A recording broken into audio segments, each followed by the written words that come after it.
welcome to another random character generator. I am Greg Tito, and I am joined by Brandy Camel. Hi, Brandy.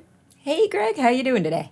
Very excited to be back with you, where we, in this segment, press the randomize character button on D&D Beyond for a level 3 D&D character, and we see what pops out, and we create a backstory around our character. And for this, I'm very excited because we haven't done it in a couple of months, and I want to press this button. You ready? Yeah, definitely. Let's do it. All right. Ding. Ummin Trollbleeder is the name of this mountain dwarf druid. Oh, man. Interesting. There's already so much running in my brain already. And they have both acrobatics and performance trained, although even with performance being trained, it's still a -1 on the skill check roll for that. But at least this Ummin would be, able to, maybe it's a trapeze artist or something that would be acrobatic in nature as part of the show is possible. Totally. So if you've ever been to like one of those shows where the performers are just really mean to you, that's kind of what I'm imagining so far. Where it's like, yeah, no, I recognize you got some great skills, but you're not taking any compliments. You're not taking any cheers. Right? Okay, and the cantrips here are Guidance, Gust, and Thunderclap, which at least the Gust might make sense for a trapeze artist or someone who is balancing up high to be able to blow themselves back on course, perhaps if they need it or as part of the show. I could definitely see that. I could see that as either spicing up a show or maybe even cushioning their landing if they slip off of something. Right. They know Druidic. They can wild shape due to their Druid class. What is the circle? Circle spells. So that's the circle that they're associated with. I'm trying to find which one was chosen here. Not sure. It should be under features and traits. Yeah. Oh, Circle of the Land, Arctic. Arctic. That's an odd choice. That's definitely an odd choice. I mean, I guess with the nature of Ravnica and the nature of just kind of the Magic the Gathering universes in general, this just mean maybe that's where they came from. They might have come from an Arctic, more mountainous area and got indoctrinated into the Rakdos cult. And so that's where, they've now made their station from. So you're thinking that the kind of druid dwarven background was where their origin was, Ummin's origin was, and then they went with the circus? Yeah. I think that kind of tracks for this particular, the way everything's kind of lining up here. All right. What do you think their demeanor is like? What do you think Ummin's how do they portray themselves? Ummin doesn't strike me as a nice person. No.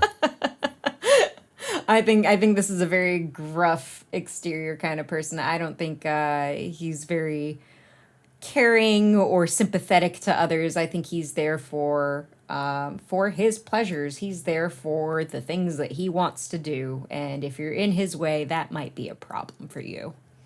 Yeah. And trained with so many weapons.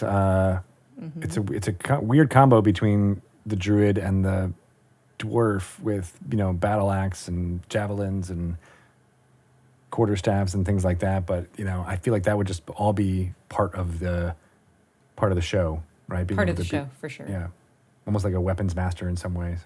Yeah, especially for going with the idea that maybe part of their show is this like Fight Club thing with trolls. Yeah, and then the real terrifying thing about all this is that they can use the bagpipes.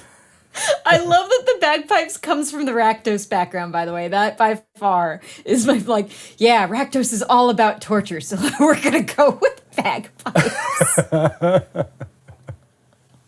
Well, let me sum all this up. So Ummin Trollbleeder is a mountain dwarf from the more Arctic lands, perhaps in Ravnica, but the kind of colder areas.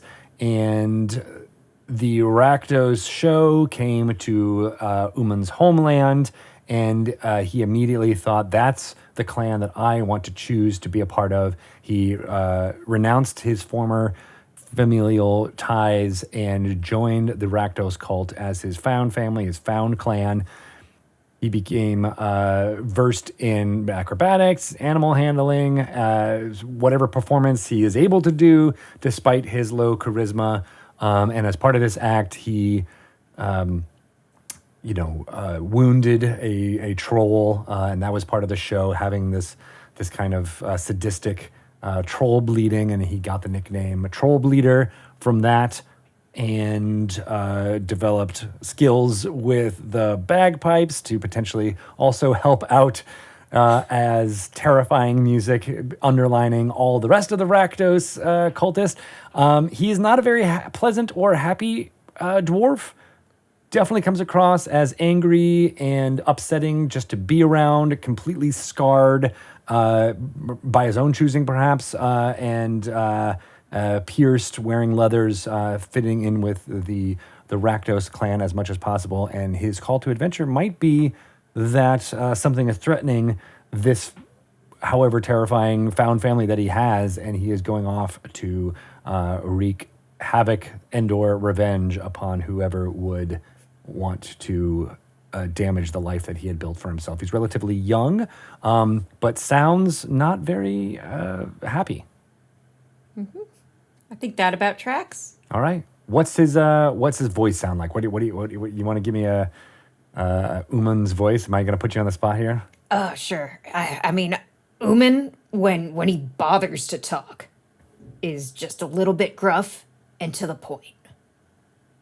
That's right. I like Uman. Great. Well, this is a really weird and fascinating character. Low charisma. His constitution will keep him alive despite all of the scars he has upon him. A lot of hit points for a third level character with 30 because of that high constitution. And I would love to see this character as either an NPC that you encounter in Ravnica or in other parts of the multiverse, or as a player character. I could see tapping into the little bit of oddness of this character and having him be a protagonist would be a lot of fun. Yeah. No, this definitely sounds like something I could dig into. And Ravnica is such a fun kind of world to play in. So I think he fits right in. I love that cityscape kind of feel. It's so cool. For this. So excellent. You can hopefully play Uman Troll Bleeder or use him as an NPC in your games, following the link in the show notes here, where this character sheet will be available for everyone to check out on D&D Beyond. And thanks, Brandy, for creating Uman with me. Thanks for having me, Greg. This is always a blast. Yeah. How could people ask you any questions about Uman Troll Bleeder, or perhaps just ask you to, give an impression of his voice? If you want to find me, the best place to find me is on Twitter, at Dainty, DAYNTEE. Awesome. All right. Well, thanks. We'll be back with another segment next week.